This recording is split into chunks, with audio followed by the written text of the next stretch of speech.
let's dive right into it. So we're going to go over message negotiation. Now, before we go over message negotiation, dang, Sam's keeping track. Before we go over message negotiations, we got to make sure that we're doing the right things.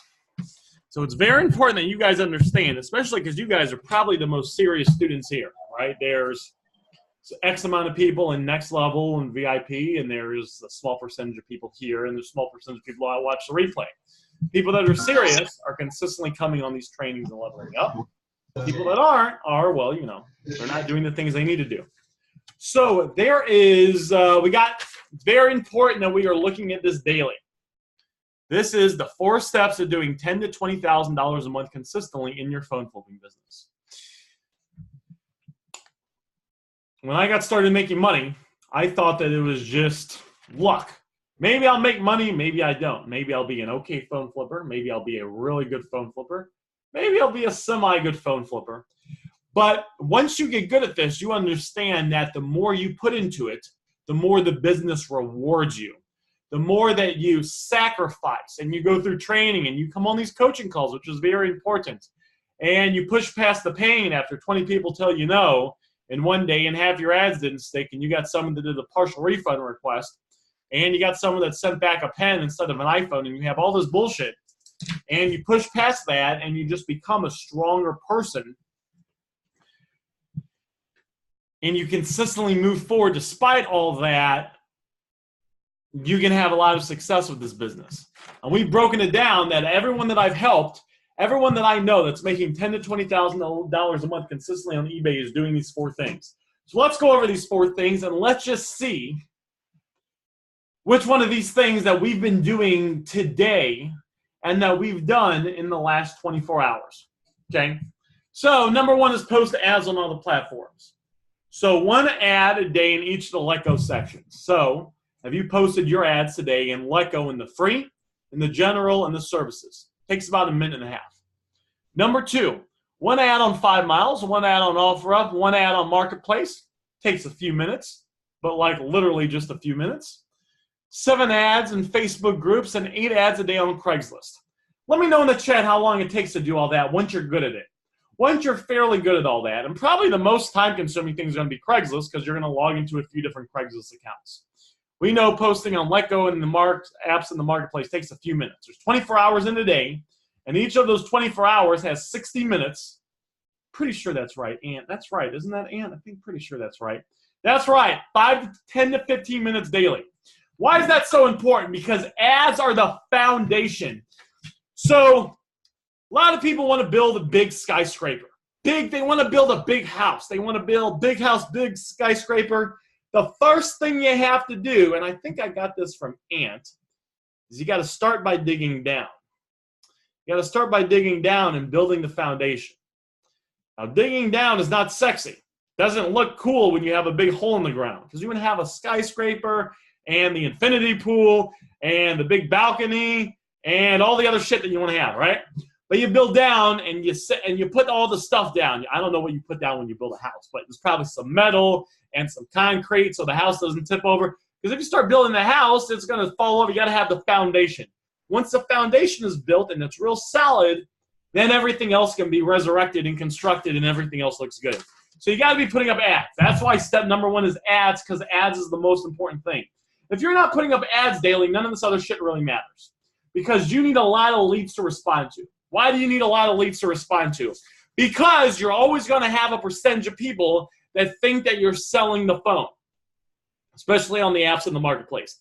There's always a percentage of people that even though it says right there on the image, I buy Apple Watches, I buy cameras, I buy laptops, I buy iPhones, I buy smartphones, they're going to think that you're actually physically selling the phone because their attention span is whoop, and they didn't even take half a second to fully look at the picture. They just saw XX Max, interested in the item. Can you go any lower? Is it available today? All that shit, right? So you're always going to have a percentage of people that think that you're selling the item. Then you're going to have a percentage of people that have items you can't buy or don't want to buy. There's going to be a percentage of people that have the Alcatel. Has anyone here gotten the Alcatel ZTE I'm just making up, I don't know the fucking name. Alcatel, ZTE, crack screen, and you appraise it on eBay, and they're selling on eBay for $12.97. So we're probably just going to ignore those leads. That's what I do. I ignore all those because I make $50 profit minimum, higher end phones, $100 profit minimum, and I can't make that profit on those, so I ignore those. And you want to have your minimums. And the minimum should be, my recommendation, at least $50 profit on the low-end items, at least $100, $150 profit on the high-end items. Why is that? Because you're learning a skill set here, okay?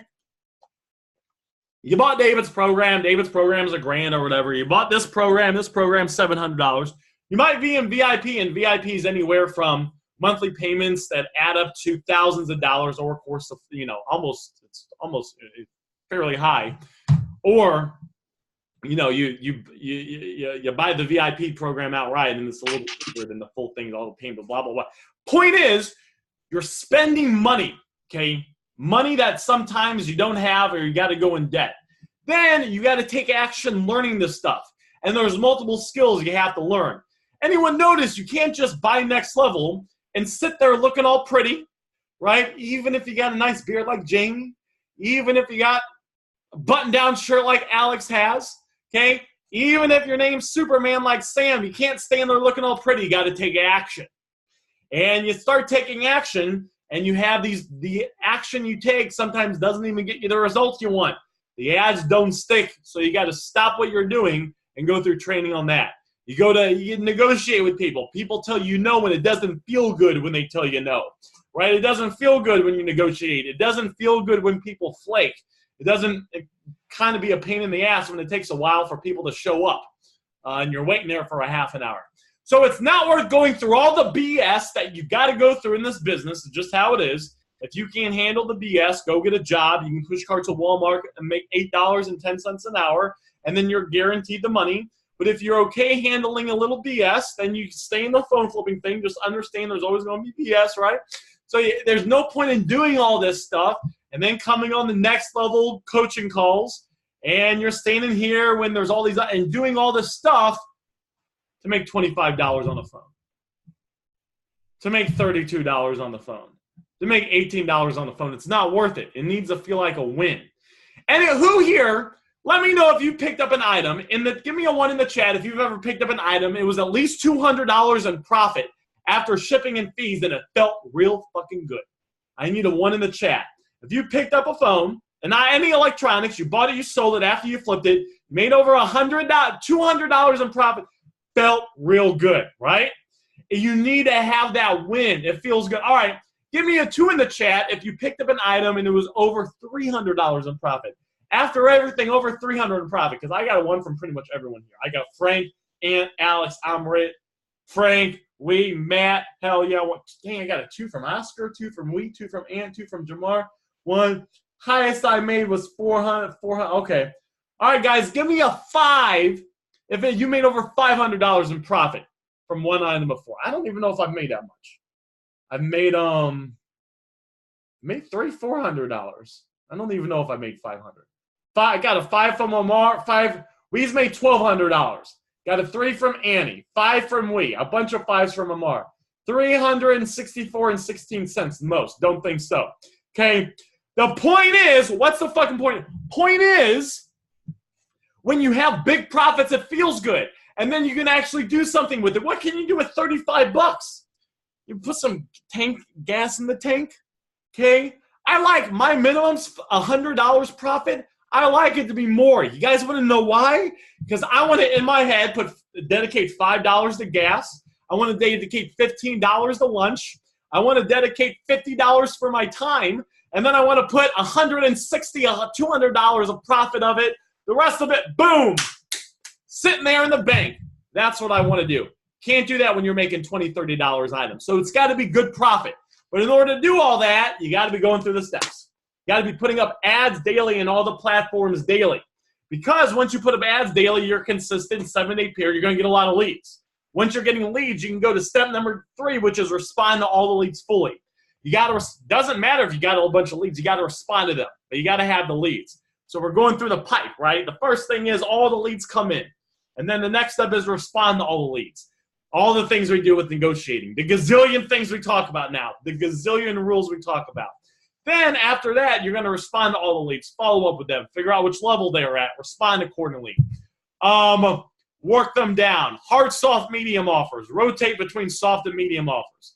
Third grade reading level. Mirror and match. Offer the 5 parts of, there's 5 parts of the offer. All that good stuff, right? All the good stuff. Then the reach out method. Okay? Let's see if the reach out method works. Let's not ask me because maybe I just used the reach out method. Who here, Almar says it works, okay? Who here has made over $2,000 in profit, just profit, from the reach out method? Give me a 1 in the chat. Over $2,000 in profit. That means from reaching out and picking up electronics or relationships.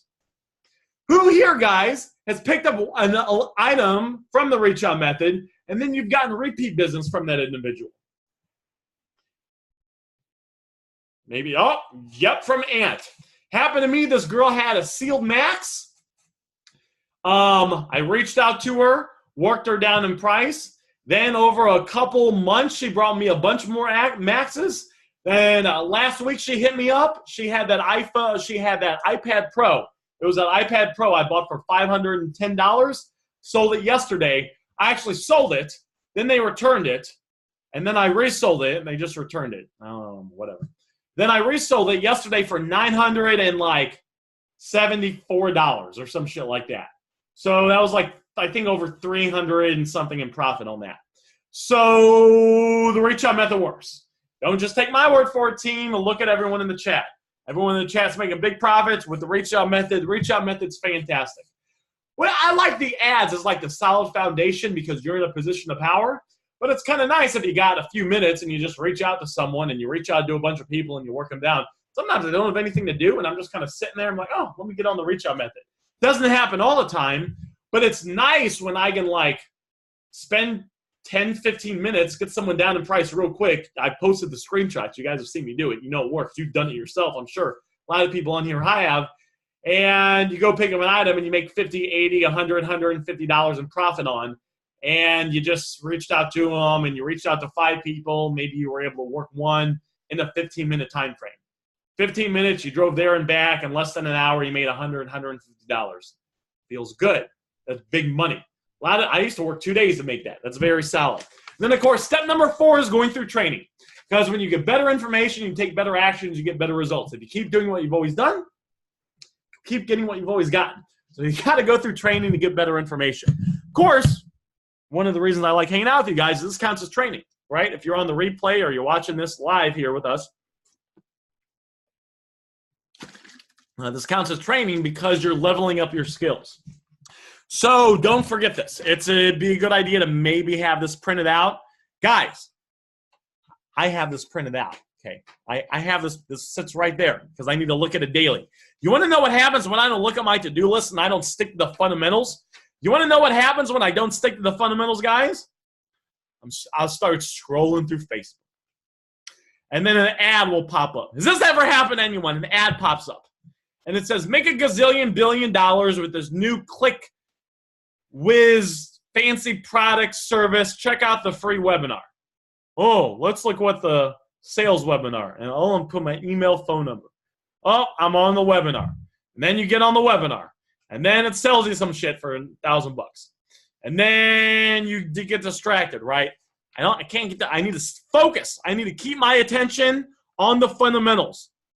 Keep my attention on the fundamentals so I don't fall off the boat because I got shiny object syndrome and I'll fall off the boat real fast. I'll start trying to do some crazy stuff. I want to stick to the fundamentals.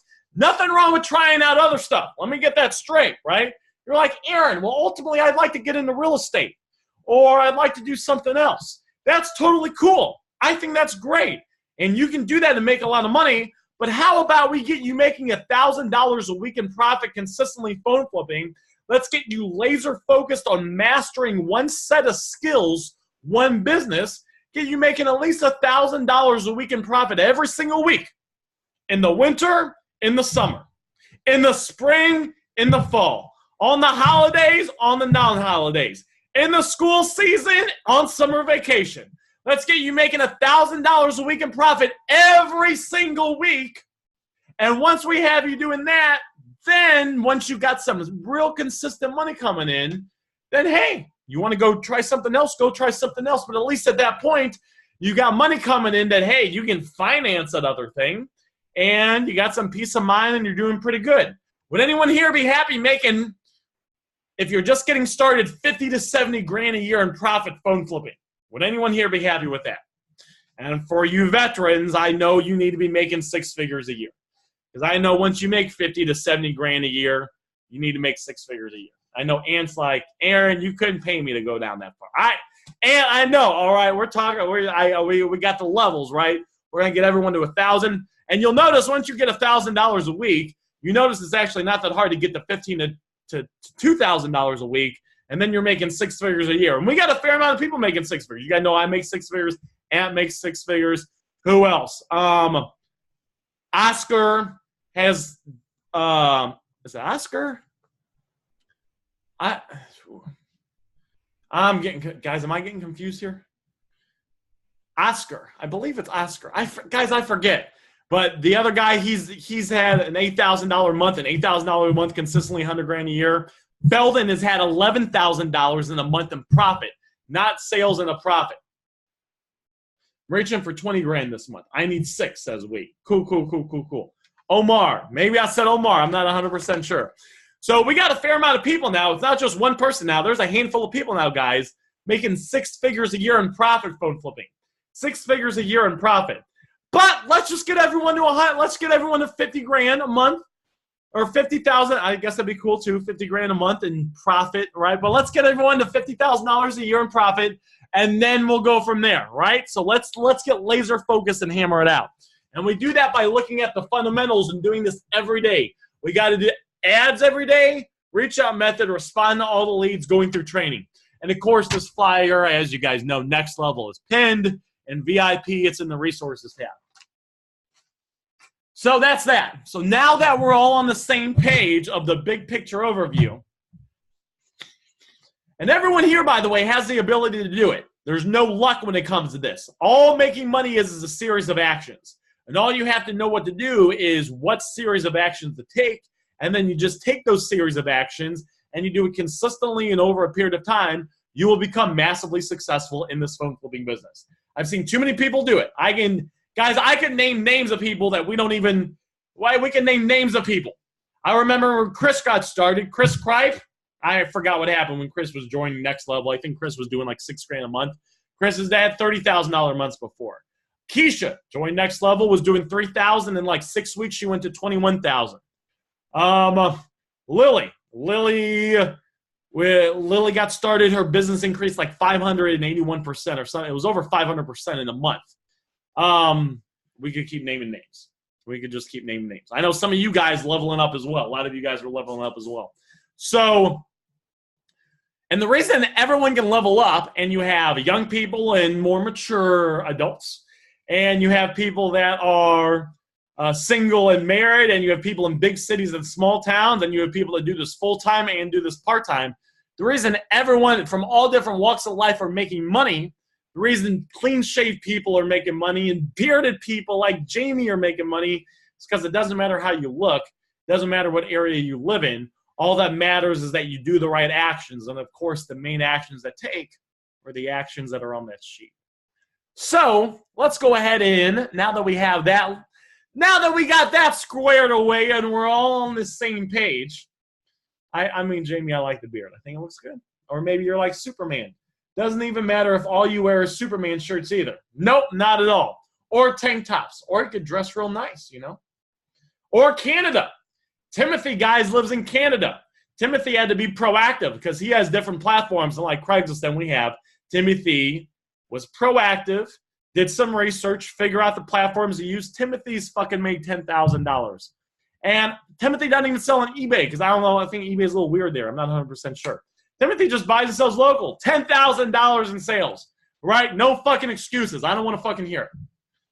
Just the excuses. I want to hear all the good stuff, though. And any questions you guys have, because that's what we're here, because we got to ask questions to get the better information so we can level up. Ask questions is good.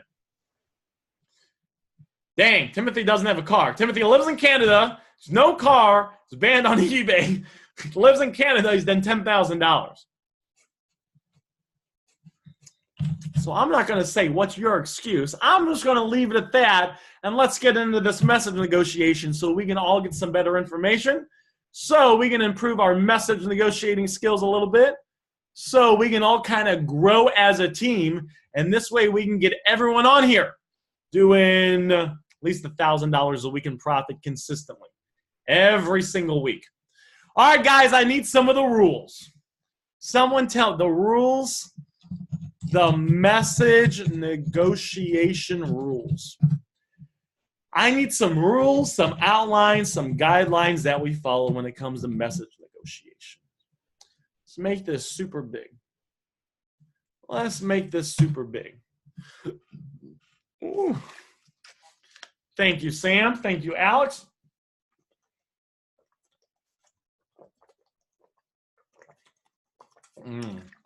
Sam is real good at remembering 3 questions max. It's very good. It's very good, Sam. That's a good memory you got. I like that. RWOCM.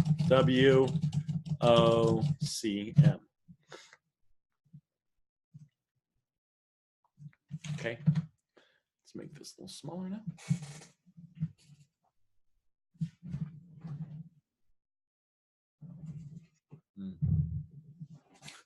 And we got lead with questions.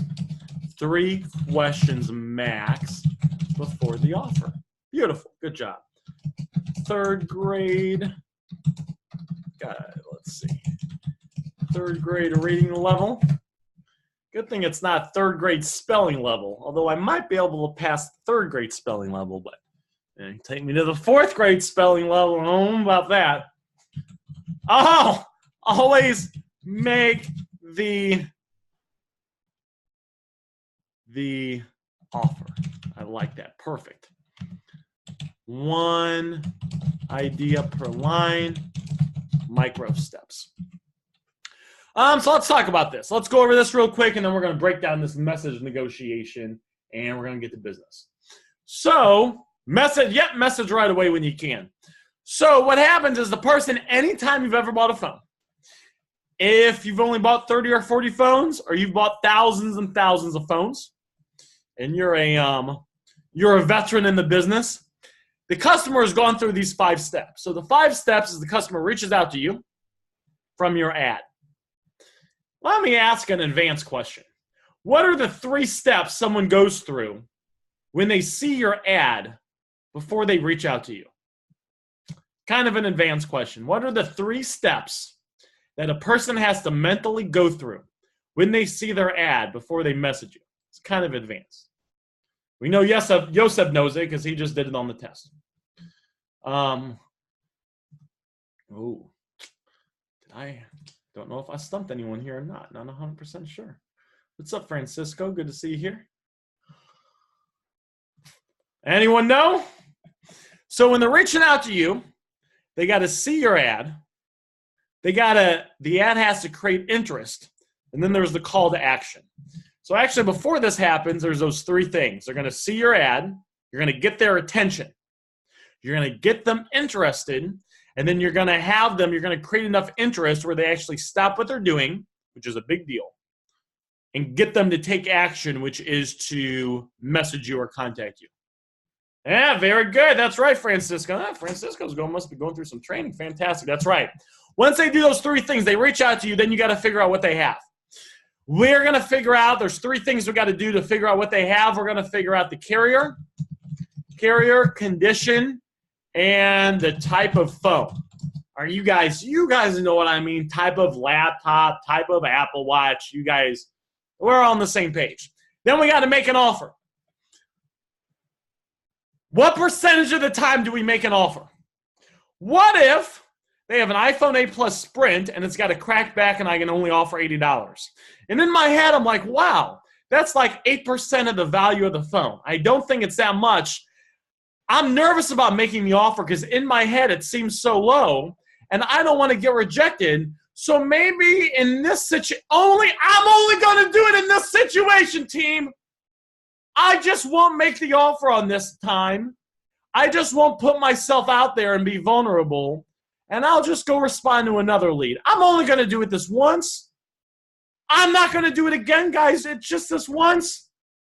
Oh, okay. Sam says just do it. Chris says 100% of the fucking time do it. Alex says send me to lead the me then and go push carts at Walmart. All right. Damn, if you're in my head, Aaron, I say shit like that all the time. Well, the reason I know it is because I used to think like that as well. Hey, what's up, Noberto? How are you guys doing today? You guys are pretty good. So, that's right. We make an offer 100% of the time. And guess what happens, guys? In the beginning, the first few times you make offers, and sometimes the first 1,000 times you make offers, you get a little nervous. Because it's like you're putting yourself out there, you're feeling a little vulnerable, and if they say no, you feel rejected. Because you put a fair amount of your energy in this, actually. You're kind of excited. You got a lead. You went through, you spent some time with the lead, not a ton of time, but you figured out these 3 things. Then you appraised it, and in the beginning, it can sometimes take a few minutes to appraise it because, you weren't an expert appraiser before. You're going through the learning curve of becoming a good appraiser. We all go through it. So you got a little bit invested, and then because you have kind of this invested, it's like you're a little nervous to make the offer. What happens after you make 30 offers a day, because you're getting a lot of leads, just like we talked about? What happens when you make 30 offers a day for a month straight? Has anyone here noticed that when you're consistent, notice the importance of consistency, and you're sending out offers a whole lot, that you get a little bit less nervous just making the offer? And sometimes you even get to the point where you don't even get nervous at all and you don't even think. That's right. You stop caring about what people think. Absolutely. Appreciate it, Yev. That's right. You stop caring what people think. Why is that? Because one of the rules in this business is the longer you stay in this business and the longer you do the 4 parts, the 4 things we talked about, the 4 steps to doing $10,000 to $20,000 a month, the easier everything gets in the business. You'll start getting repeat business. You'll get more confident in your appraisals. You'll get less nervous when you make an offer. You'll be better at mirroring and matching. You're learning a skill set. No one's perfect. We all have to go through the same learning curve. All right, guys, I got to mute people here because I'm not sure what was going on. I'm not sure if people were getting excited or with Aaron or what was going on. Never had that reaction before, guys, doing a group chat. Maybe my teaching skills are improving. Oh, apparently, baby, okay. Well, that's okay. That's cool. No problem at all. So we're going to make the offer. Then we're going to close. Then we're going to go through. Then we're going to go for the meetup. I hope it was a baby. It was flippin' intern. No worries. So with that said, we're going to lead by ask questions. Why do we lead by asking questions? Why is it important of leading by asking questions? You got to take charge of the situation. You are the professional. Oh, I thought it sounded like someone was moaning, but that was just me. I don't know. So, but that's totally cool. Doesn't matter either way. We love everyone. Cool. We love everyone. Why do we lead by asking questions? Why do we lead by asking questions? We lead by asking questions because you are the professional, and it's your job to control the situation. So has anyone here ever, so let's say that we're going to the doctors. And we go to the doctors, and we stumble into the doctor's office. And we go to the first doctor, and we're stumbling into the doctor's office, and our face is purple, and our leg is numb, and we got a third arm growing out of our head, and the doctor's like, wow, you don't look that good. And you're like, well, thank you, Mr. Doctor. That's why I'm here. You know, I don't feel that good. Don't you see the temperature and my purple face, and I'm sweating? The doctor's like, wow, huh. Yeah, you don't look that good at all. And you're getting a little aggravated now. You're like, well, thank you, Mr. Doctor. I don't feel that good either. That's why I'm here. And the doctor's like, well, this is what I'm going to do. It's about time for my lunch break. I'm about to go get some tacos. I got all these books over there. They got all symptoms. Go through the books, spend some time, figure out what you have, diagnose yourself, and when I get back, maybe we can go from there and you can tell me what prescription you think you should get. So that's the first situation. Second situation, guys, is we walk into the second doctor's office. And the doctor's office says, hey, how are you doing today, Mr. or Mrs., If it's a guy, Mr., if it's a girl, Mrs., follow me. They take you back. What are your symptoms? They ask a question. You tell them your symptoms. Okay? How long have you had these symptoms for? They just asked another question. You answer the question. All right, we're going to get your weight. We're going to get your temperature. I'm going to have you breathe. Maybe we're going to take a blood sample. And then the doctor says, based on the information I gathered by asking some questions, I believe you have this, and I'm going to prescribe this. Are you guys going to go to doctor number 1, or are you guys going to go to doctor number 2? We're going to want to go to doctor number 2. Now, we're not going to go to doctor number 2 because they're a control freak. We just want we don't know what they need. We want the professional to take charge. That's why we always take charge of the conversation, and that's why we always, 100% of the time, lead by asking questions. We have to get information. We got to kind of diagnose the phone a little bit to figure out what we have so we can make an offer. And then, of course, 3rd grade reading level, we got to keep everything simple. We don't want to confuse anyone. We're always going to make the offer, 1 idea per line to keep it simple, and micro steps. Micro steps are very important. All that means is that you just want to go to the next step of the offer. You want to go to the next step of these 5 pieces, but you want to go to like the next small step. So if you guys remember on Thursday when we did the message negotiation that I had, you guys remembered when the person was like, actually, I gotta run, or she was like, I gotta run an errand, but I can meet after. And a not micro step would be like, okay, great. Just let me know when you're ready, and I can meet you today with cash. This is a bad thing. So why is this a bad thing? Why would we not want to say this?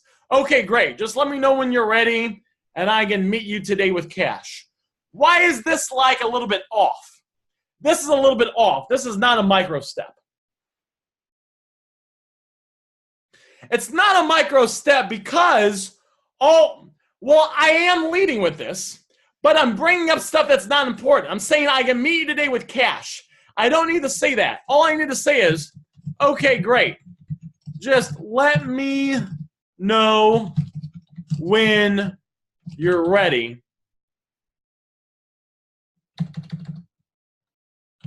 Or just let me know when you're ready and I'll head to the Dunkin' Donuts. Or whatever it is. All right, great. Or probably just let me know when you're ready. Okay, great. Just let me know when you're ready. You guys see the meet you today with cash? That's not needed. That's like extra stuff. There's no objection at this point. All they're saying is, actually, I got to run an errand, but I can meet after. So we're not going to be like, we don't need to, we just need to go to the next smallest step, right? And then we're going to go to the next smallest step. And then we're going to go to the next smallest step. We could maybe even almost break this down into like real small, like little steps, right? The 3 things to get here: the offer, the close, the meetup. You're going to figure out the time. You're going to figure out the place. So the next small thing. All right. So now that we went over all this, let's go ahead and let's get into the let's get into this group chat. Guys, Facebook is not loading for me. Very strange. That's very strange. Let's see if it loads on this one. It is very strange. All right, guys, we got internet, right? Yeah, it says we got internet. Is Facebook fully working for you guys?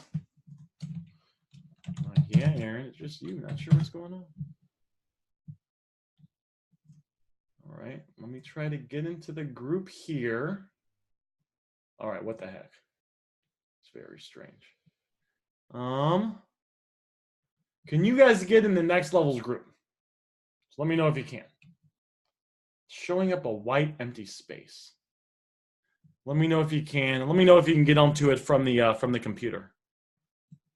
All right, let me try this out. Maybe we got to close some tabs. Okay. All right, let's try this again. Maybe we'll go here and we'll try this. All right, so you guys are in, so that's good. There we go. Boom. All right, now we're getting somewhere. All right.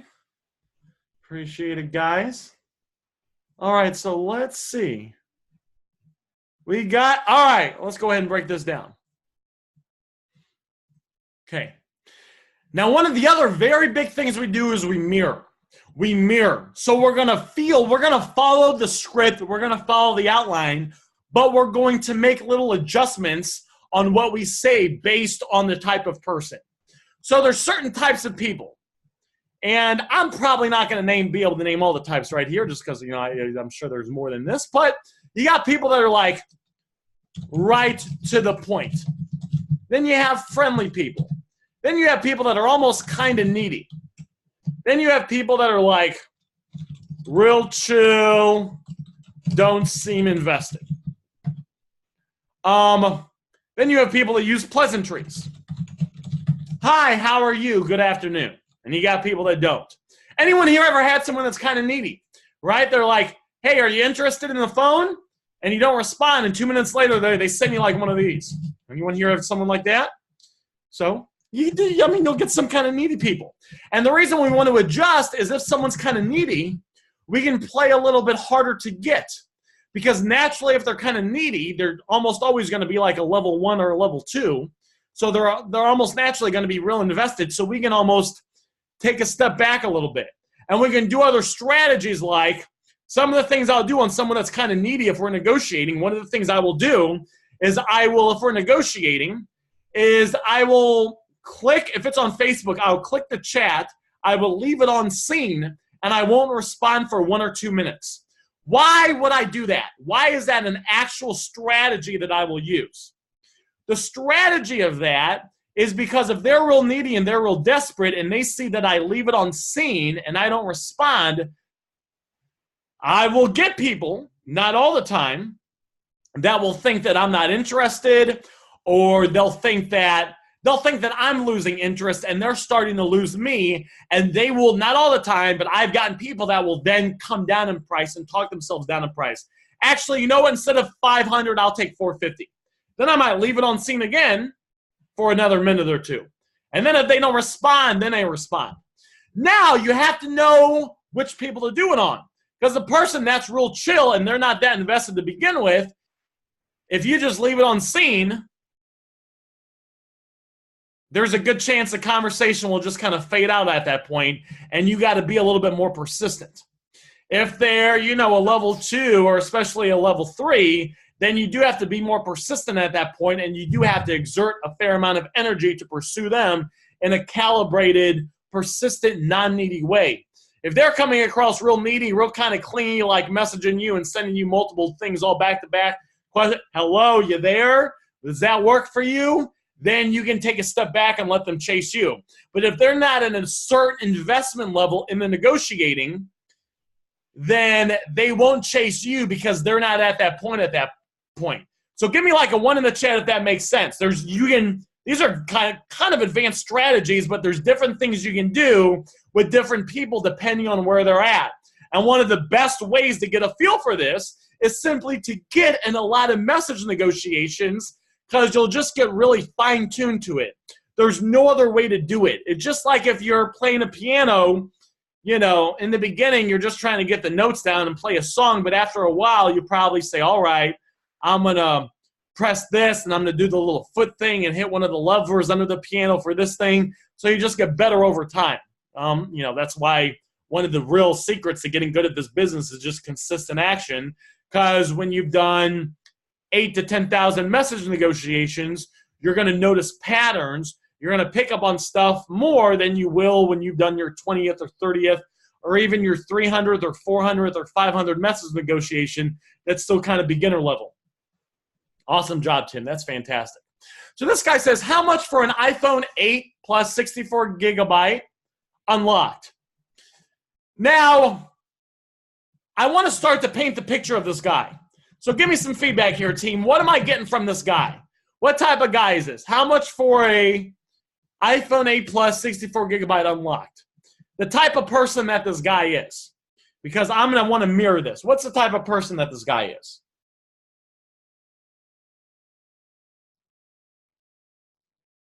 Yes, he's right to the point. Straight to the point. He's type A.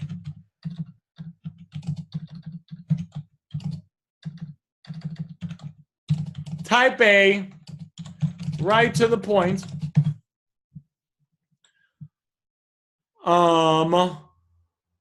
B's right to the point. So we're going to make sure that we're right to the point. We're not going to use, he didn't say iPhone 8 Plus, 64 gigabyte, how much? That would be really right to the point.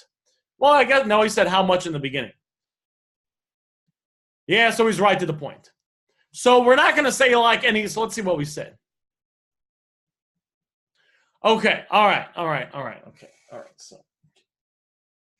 Do I like this first response? Do I not like the first response? Obviously, I don't like this response. Why do we not like this response, team? Why is this already starting to mess up? We're already messing this up. I mean, this is a problem because this isn't even following like real fucking basic negotiating skill.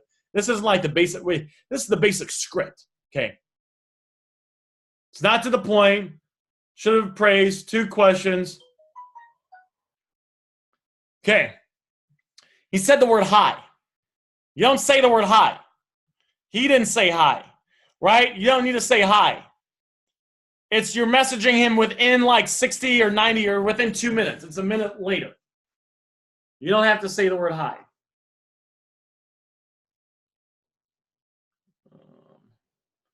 Guys, 1 sec. I got to send out a quick offer. Got to send out that quick offer. Got to send out that quick offer. Max, he says it's AT&T.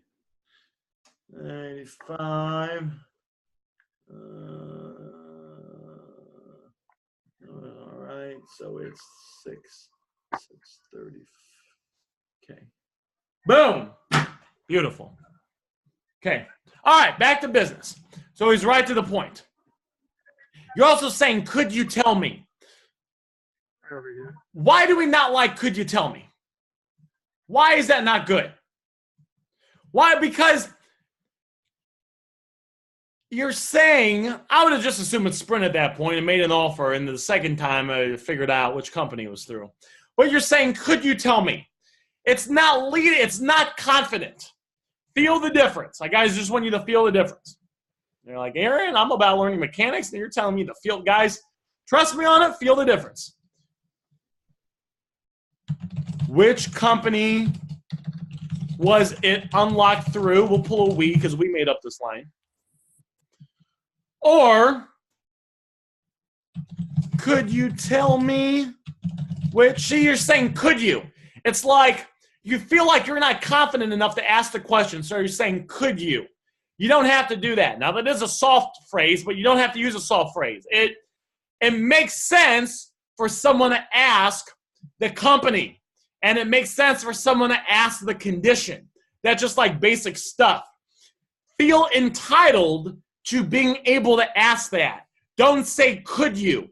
Could you tell me? Would you mind taking time out of your day? I don't feel like I should ask this to you, but would you mind if you would take a second to tell me which company was unlocked? It was the company was under. I don't even know what the hell that means. Company was under. All right. Don't really. Okay. Which company was it unlocked through? You see how this is more confident? And because you don't want to use a soft phrase up here. You want to use a soft phrase when you're going for the meetup and kind of later on. Or maybe if they're like, maybe you would use it after you made the offer if they fall into a level 2 or 3 and you got to get like the IMEI or something. But not here. Not here. It's premature. Which company was it unlocked through? Could you tell me the original company was under? I don't know what that means. Maybe which company was it with originally, but say it more confidently. So, and we definitely don't like the word hi. Why would you say the word hi? The hi is not in the script anywhere. It's not in any script anywhere. And then you're saying, could you? So you guys see that? That's messed up. Which company is it unlocked through? Could you tell me which company? Or which company was it with originally? You guys see how this is just more confident. It's more confident. I mean, imagine if you walk into the doctor's office and the doctor's like, would you mind taking a minute or two to tell me about your symptoms? You guys see how that would feel kind of weird? The doctor doesn't have to say that. You're there to get diagnosed. You expect the doctor to say that. If you go to sell your car to the car dealership, you expect the car dealership to say, you know, how many miles on the car? Does it have any accidents? Is there any big issues with it? Not, would you mind taking a minute or two to tell me if it has any accidents? Would it be okay if I ask how many miles is on it? You guys understand that? Give me like a 1 in the chat if that makes sense. I'm kind of hammering on the point hard, but it's actually a good thing that Yosef posted this, so because I don't think we've ever made this point before, so it just kind of, it's one of the reasons I like it when different people post their conversations is usually different people are struggling with it, not all the time, but usually it's a couple things. And usually it's not a bunch of things. Usually it's a couple small little tweaks they need. Usually a lot of people don't need a lot of tweaks to make a lot of money. Usually just a couple small tweaks. So one of the benefits, one of the things I love about people like yeah, we got another Yosef? Yeah, Yosef, is that he posted this, and I don't think I've ever done a message negotiation, so we can actually all learn from it. So even though I don't like the way this is worded, it's good because it allows me to kind of teach something kind of new or make a new point about something, and it allows all of us to kind of learn something that we might not have learned or got light shine on something kind of new. So I like that. Verizon, maybe it is unlocked. If that was the case, I would have praised it as unlocked. Any problems with it? All right, okay. Now you asked the first question, which company was it with originally? He would say Verizon. And then you would say, this is good except for one thing. What's this missing? This is missing one thing. Missing one thing. This is good except one thing. Thank you, Michael. Boom. So yes, okay, awesome, Jamie. Perfect. I would say, okay, great. I would have said, okay, great. Any problems with it? You guys, you got to use the okay greats. The okay greats, the awesomes, the okay cools, right? Not super duper fantastic. That's too much. Calm, positive. Okay, great. Okay, cool. Any problems with it? See, if you just say, which company was it with originally? Verizon. Any problems with it? Nope. Sounds too plain. You got to put in the okay great to give it a little bit of energy. The okay greats are real important because it gives it a little bit of energy. So, I mean, we're kind of messing up. Look, we said hi. This was to, the word Ant used was real good. What did the Ant say? It was real passive. I think that's the word Ant used. Yeah, it was real passive. So we didn't like that. Said Verizon. And then, okay, great. Any problems with it? Nope. Now it's time to make the offer. He said nope. Oh, but then he said no. So I like this because 3 minutes went by and he responded again. So it looks like he's kind of invested. So I like that. Oh, shit, it's kind of, you guys see that? You guys see the train of thought there? He said nope, but 3 minutes later he says no. So he didn't just say no right away. He probably came back 3 minutes later and said no, trying to kind of emphasize. Great. Okay. All right. Now we got, okay. Great. I can give you 231 for it. All right, so we don't like that at all. That's not, okay. All right, so that's not the right way to make an offer. What's wrong about this? He said, great, I can give you 231 for it. There is 1, 2,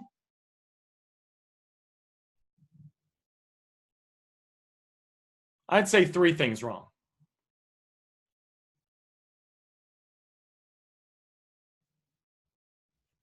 Oh, I like that, Tim.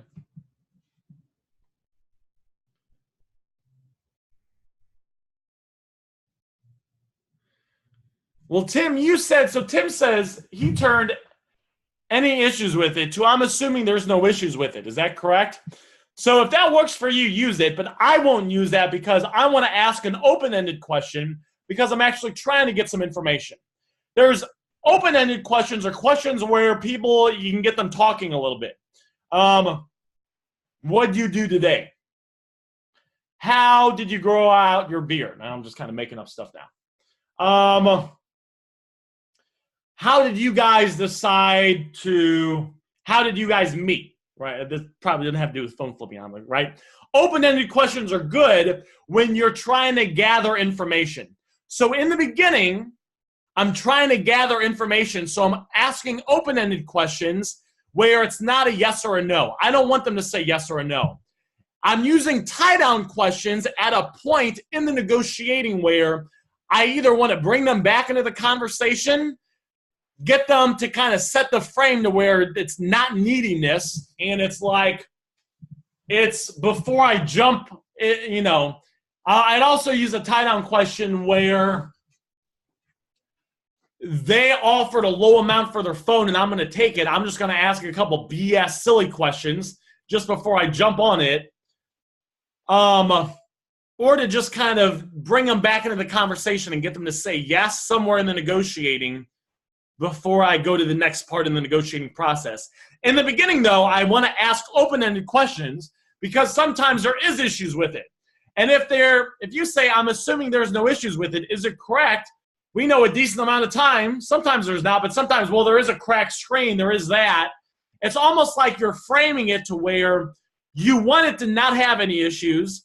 And then if it does have an issue, they may come across that, oh, well, they might not feel like their phone's worthy enough. Some people, guys, they don't think their phone's worthy enough for you to buy it because it is a cracked screen or whatever. And you'll feel that. Some of you guys will start to feel it when you're negotiating with people, and they'll be like, well, does anyone here ever have these? Like, hey, I have an iPhone 8 Plus with a cracked screen. Do you buy those? Why do they ask, do you buy those? Because they don't want to put themselves out there and say, hey, how much for this? And you say, I actually don't buy cracked screens, and they feel rejected. So they're basically asking permission by saying, do you buy those? And waiting for you to say yes, and then they put themselves out you more and say, oh, you actually do buy those. How much? So hopefully I explained that kind of well. Might not have been the smoothest. Guys, you guys all know I'm not perfect, right? Aaron's not perfect. But it's when you say, I'm assuming there's no issues. Is that correct? I don't want someone that has an issue with their phone to think that I'm really only pushing and looking for items that don't have an issue, and then they don't feel like their phone's worthy, and then they kind of back off because they think that I'm not going to buy it. I want to be totally transparent. I don't want to be judging the issues of the phone. I want to buy all items. If it's working for you, Tim, use it, but those are the reasons why I won't use it and why I want to use open-ended questions in the beginning while I'm kind of in the phase of diagnosing the phone.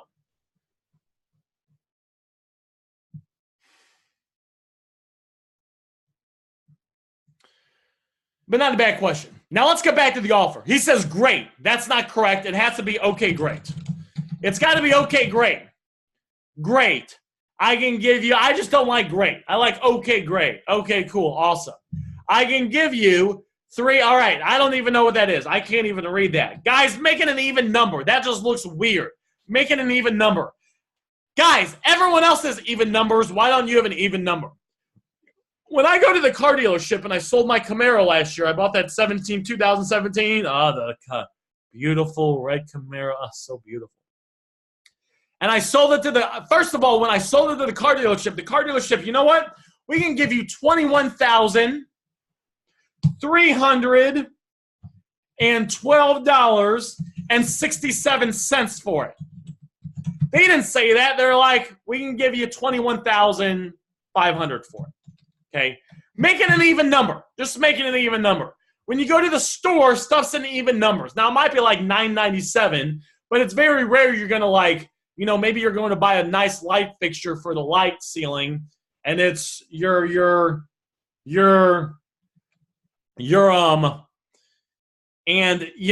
the light ceiling's, 19, it's 1,990, it's something like that, right? It's not like 1827.09. That just looks weird.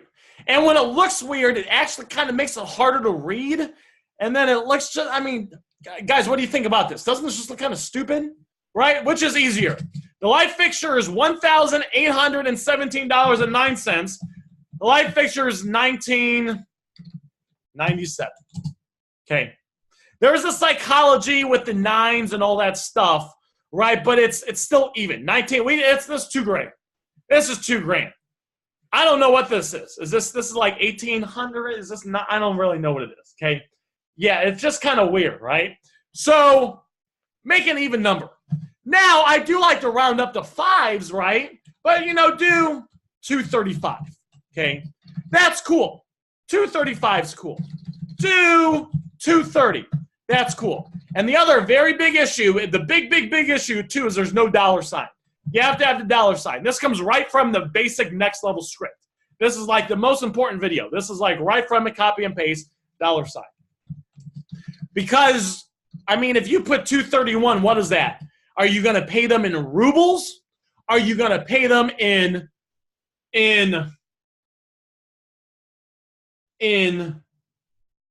pounds of paper? Or are you going to pay them in iPhone charging cables? Or is it 231 Bitcoins? Okay, what is it? Dollars. Cash, money. $235, okay? Sam says David would do it. Well, when David did it, if David did it, would he do that on the first offer? I don't think it. Would he do that on the? I don't see him doing that on the first offer. That just doesn't. I don't know. I mean, I don't know. Okay, David Kosciuszko makes more money than me. Okay, I learned a ton of stuff from David Kosciuszko. Okay, I go through David has the mindset stuff in the VIP course, guys. I go through that. I don't tell you guys. I go through that stuff. That's good stuff. Okay, David would pay in MTG cards. Haha. Okay.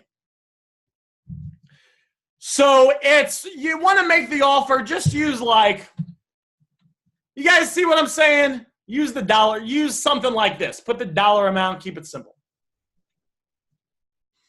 Let's see, what's next? Does that sound fair? All right, I mean, I don't necessarily say that, but that's not going to hurt it at all. That's a tie-down question. He's following up. He's really trying to dig and get some information. Had someone offer $350. I was just wondering what you would pay. Okay, so what level is the guy at? We're going to go through this kind of fast, guys. I got to get going here in a sec, but we got about 5 more minutes.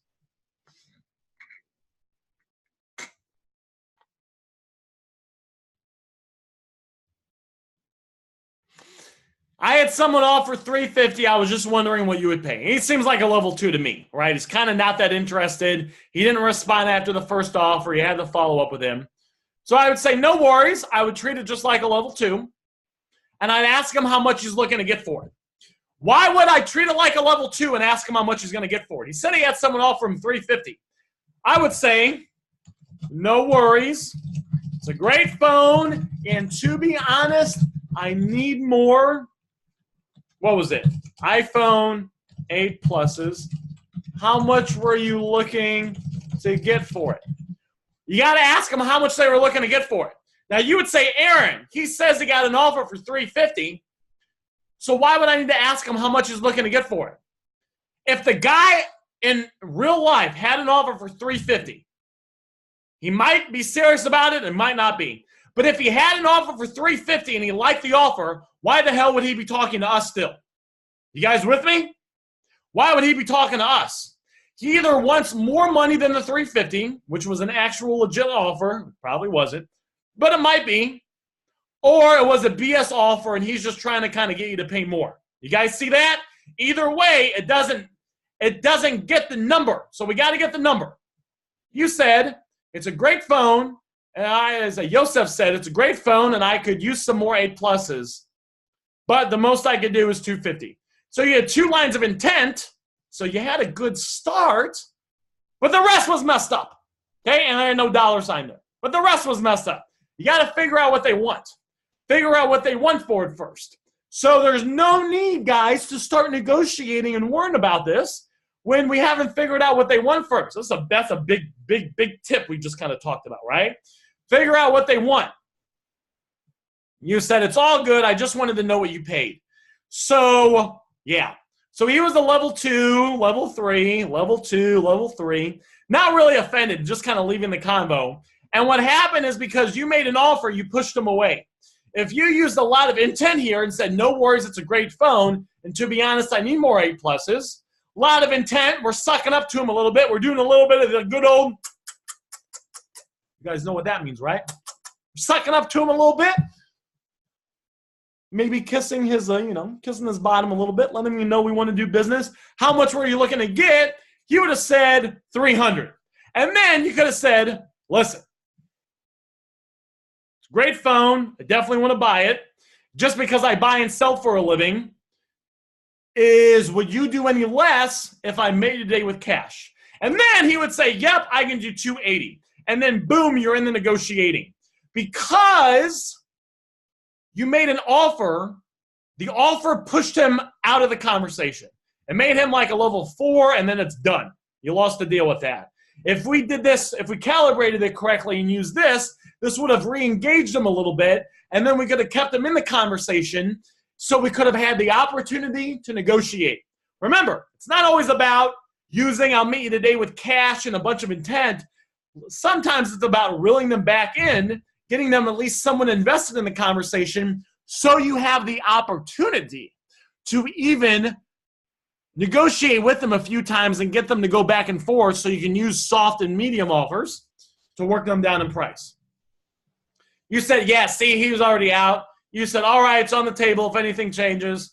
So I like how you were nice. One of the Joseph was nice, right? He didn't have a big ego. You can tell when sometimes people have a big ego and they're trying to feel special.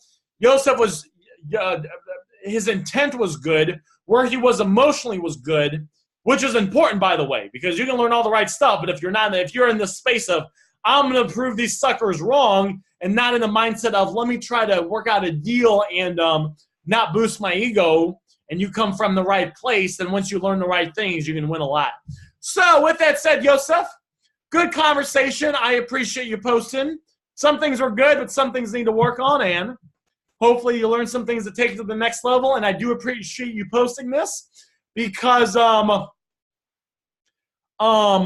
it allowed us to cover some things and also talk about some things I might not have covered in other message negotiations, so very good. So that's what we got for you guys. Then Aaron's going to be like, would you do any less of it? That's right. Thank you. See, Sam's like, I like that, guys. That's a good thing when I'm in your head. All right, guys, that's what I got for you guys. Oh, it's 8:10. Well, that's what I got, guys. I'm going to go ahead and head out because we're a couple minutes already, but I wanted to get past everything. Love hanging out with you guys. I try to make it fun and make some jokes throughout the thing to try to keep it entertaining, right? Because, I want to try to keep everyone engaged so everyone's learning, even if some of the jokes are silly or even if they don't make sense all the time. So I appreciate you guys hanging out with me. It was great seeing you guys like usual. And I've seen some of the new people on here, like Francisco. I don't think I've seen you on a couple group chats recently, so it's good to see you. Michael Hins. Matt, not sure. I've seen Matt Gills on and off for a long time now. Noberto, good to see you here, Noberto. Ryan, Tom, good to see you, Tom. Let's say everyone else. Annie, good to see you on here, Annie. I've known Annie for a while too. Remember Annie from the from way back in the day when we used to do the boot camps, right? Way back in the day. Superman's always around. All right, guys, well, that's what I got for you guys. I'm gonna go to the gym, and probably gonna work out for 20 minutes and go sit in the sauna. So, but don't tell anyone.